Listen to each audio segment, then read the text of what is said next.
Well, hello everyone, and thank you for watching my video about St. Mary's University. My name is Nina Langley, and I manage the study abroad program at St. Mary's University in Twickenham, London. So for the next 10 minutes or so, I'm going to tell you just a little bit about studying with us. And I'll start with a quote from one of our former study abroad students. There's a few of these throughout the presentation. So Mia from Australian Catholic University says that her favorite thing about being at St. Mary's was the beautiful people she met, and she knows that the friendships will last a lifetime.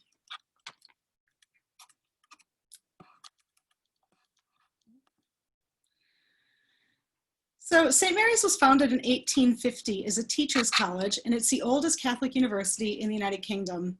We're a really friendly campus university with about 5,500 students. And our main campus, which you see here, is 35 acres with a mix of historic and modern facilities.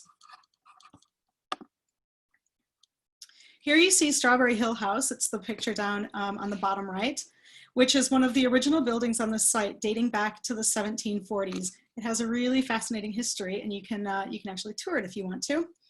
The picture above that is our sports center, which is one of our most recent additions. We have a second campus with even more sports fields and facilities about a mile away. We're located in a really lovely area of Southwest London. It's an easy 30-minute trip into central London. We're also conveniently located to Heathrow Airport, which means it's easy to travel further afield when you're studying with us. The darker map on the right shows where we are in relation to the popular tourist attractions in central London. So you can see we're just right down the Thames. From our campus, you can get to all of London's museums, galleries, and theaters. It takes about 30 minutes, like I said before, and we're well connected with local buses running right in front of the campus, and a train station. It's less than a 7-minute walk away. Our local area is called Twickenham, which is in the Royal Borough of Richmond. It's one of the safest boroughs in London. We're in a residential area on the Thames River, and the local area has lots of shops, boutiques, restaurants, and pubs.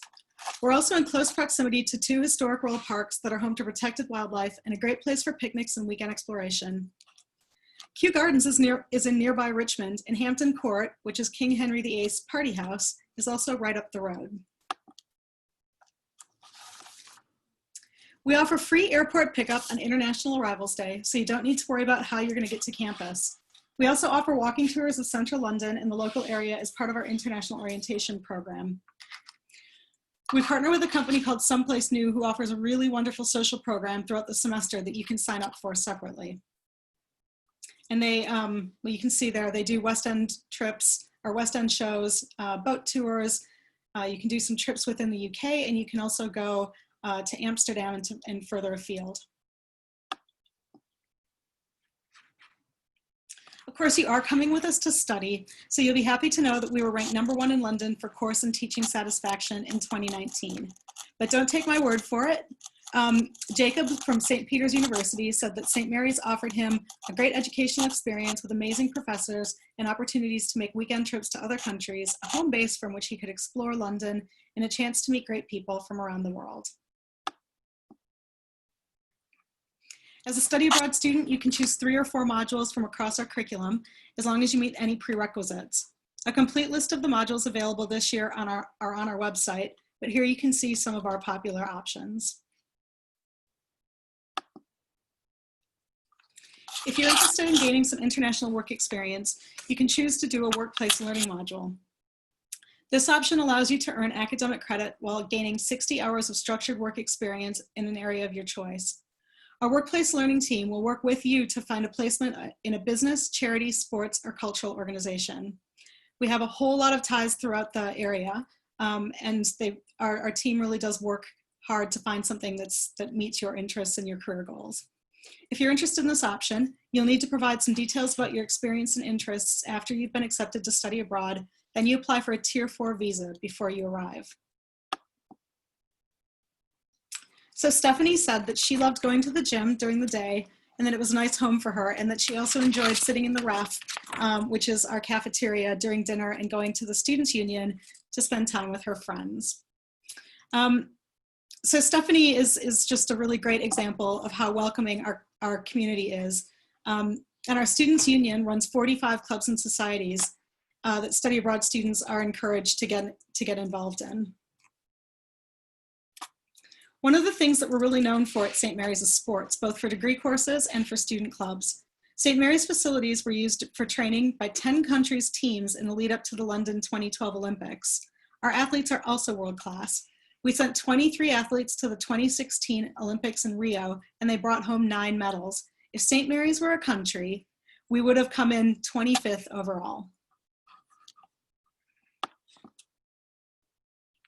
So these are some of the sports teams and organizations we have links with. And incidentally, we also offer work placements at a lot of them, if you're interested in sports. The Students' Union manages 24 social and competitive sports clubs, many of which have professional coaches.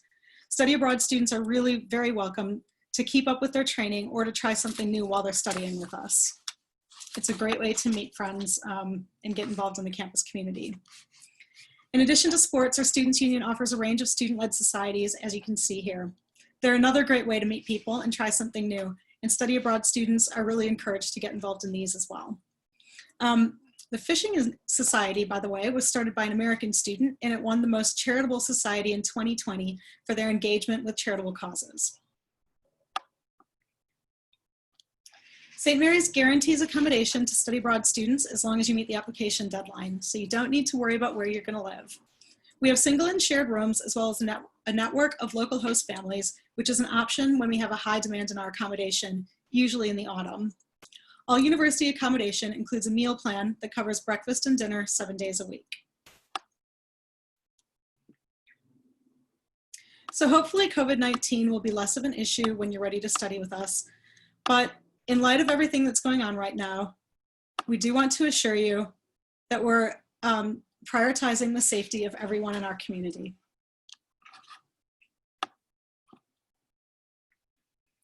So we have an autumn semester that runs from mid-September to mid-December, and a spring semester that runs from late January to the end of May.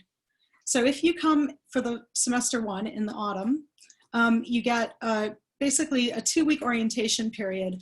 You need to be there for the international orientation portion of it, and then you're welcome to stick around for the 2nd week, or you can do a little bit of traveling right there early in your semester. Semester 2 is mid-January to late May, which as you will see is longer, but that includes a 2-week Easter break, and it also includes it's like a 3-week exam period at the end of May. Now you do need to be there all the way until the end of May, because if you have an exam, that's when it'll be scheduled. If you're ready to apply, first you need to check with your study abroad office, and then you can find the application link on our website. So I'll leave you with the words of one of our former study abroad students, Brady, about how much he enjoyed his time at St. Mary's. And he said that his first time traveling outside of the United States was for a study abroad program, and he made so many new friends, both from the States and from the UK.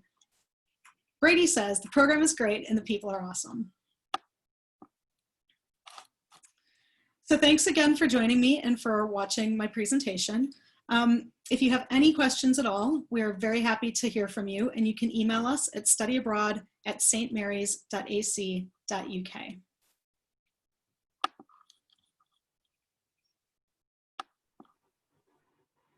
Perfect. Thank you so much for sharing that presentation. It was very, very informative. Since we don't have students live here, we could ask, I have a few questions I could ask just for you to answer some general things that maybe they would want to know or ask. And Nina and Nee, if you have any you can think of, please chime in as well. One thing would be like the visa process, especially like the Tier 4 visa. I know that can be a little more difficult sometimes because it's a little bit more, there's a little bit more to the process. Could you talk a little bit about the visa process and specifically the Tier 4 visa process as well? Mm-hmm. Yeah, so there are 2 different types of visas. The first visa, which is very straightforward for US citizens, is called a student visitor visa. The student visitor visa is for students who are coming to the UK for less than 6 months and are not doing a work placement. So if you are just coming to study abroad and you're coming for just a single semester, then you can come into the country and just ask for a Tier 4 visa, or sorry, ask for a student visitor visa when you go through the gates and talk to one of the immigration officers. So the second option, if you either are going to stay for a full year or if you'd like to do a work placement, is called a Tier 4 visa. The Tier 4 visa is a standard, it's a standard student visa, and it's what anyone who would be getting a full degree would also be getting. So the way you apply for that is once you've been accepted to study with us, you would receive requests from us for more information, which includes financial information. It is mostly financial information, to be honest with you.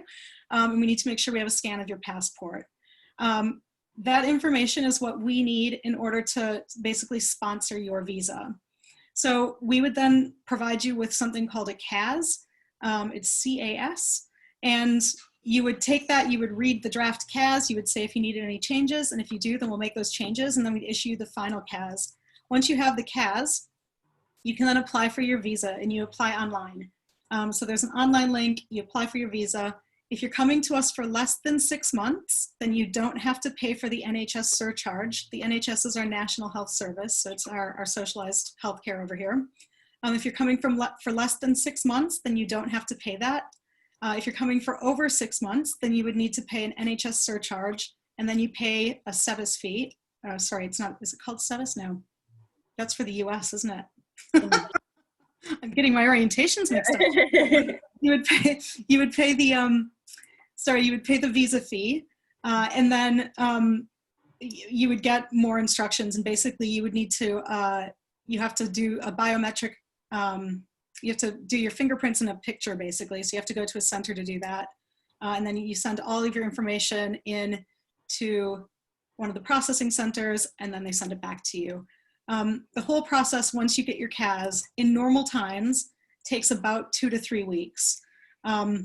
You always want to allow a little bit more time. So really you ideally want to allow for sort of 4 to 6 weeks, just to make sure if anything sort of goes wrong, or if there's a holiday in between or something like that.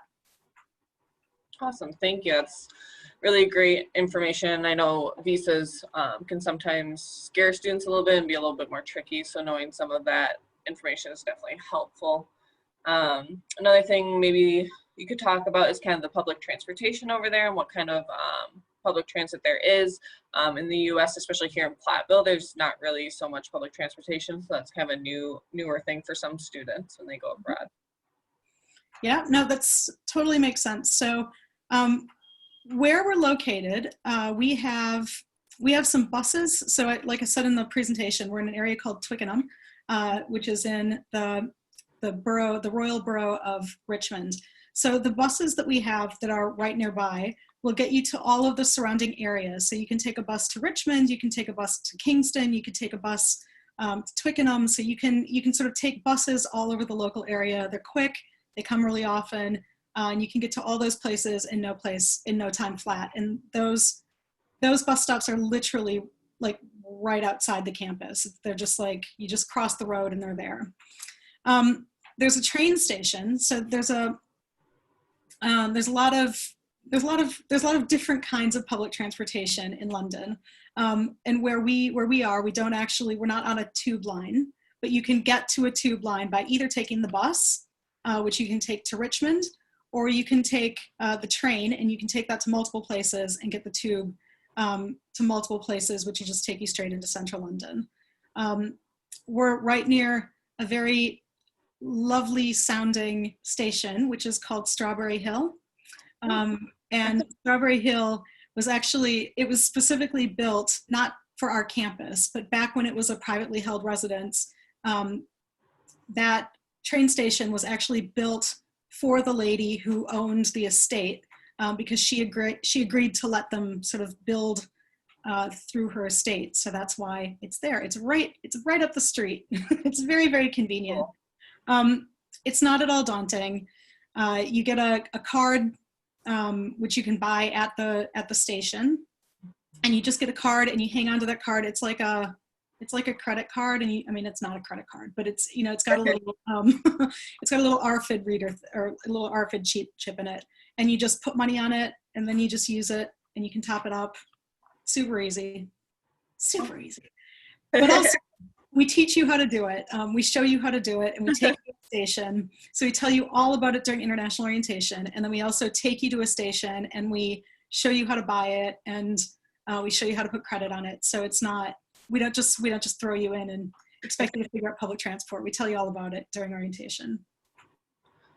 Awesome. That's really, really great to hear. And I know a lot of students, when they come back from study abroad, really say that they like public transportation.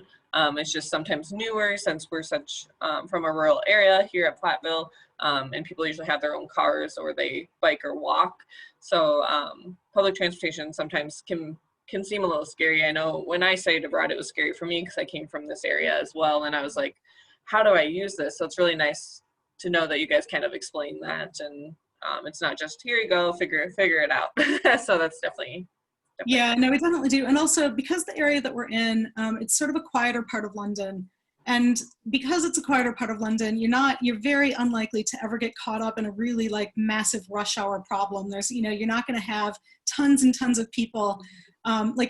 When you go into central London tube stations or train stations, particularly during rush hour, there's people everywhere and it can be really, really overwhelming. And I do suggest if you come to London that you experience that at least once just to see what it's like.